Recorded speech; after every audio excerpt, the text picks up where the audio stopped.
नमस्कार, स्वागत है आपका एकेएल न्यूज में। बढ़ते हैं खबरों की ओर और बात करते हैं बलौदाबाजार जिले की।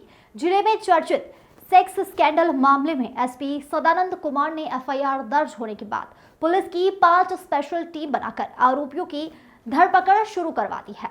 और इसी कड़ी में नामजद आरोपियों के घर की तलाशी के दौरान आज पुलिस ने एक आरोपी को पूछताछ के लिए हिरासत में भी लिया है।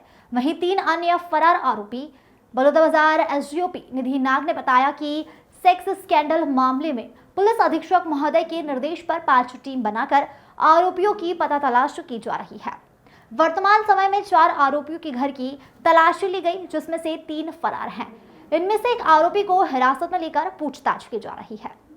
इन आरोपियों में मोंटी मरैया, दुर्गा टंडन, पूर्व विधायक प्रतिनिधि शिरीष पांडे, महान मिश्रा का नाम सामने आया है।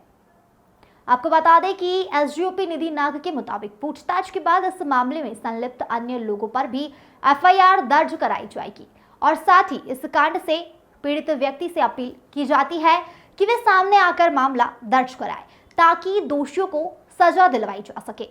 फिलहाल घटना के बाद से और पुलिस की कार्यवाही से शहर सहित जिले में हड़कंप का माहौल बना हुआ है। अब देखना होगा कि अभी और कितने लोगों का नाम सामने आता है।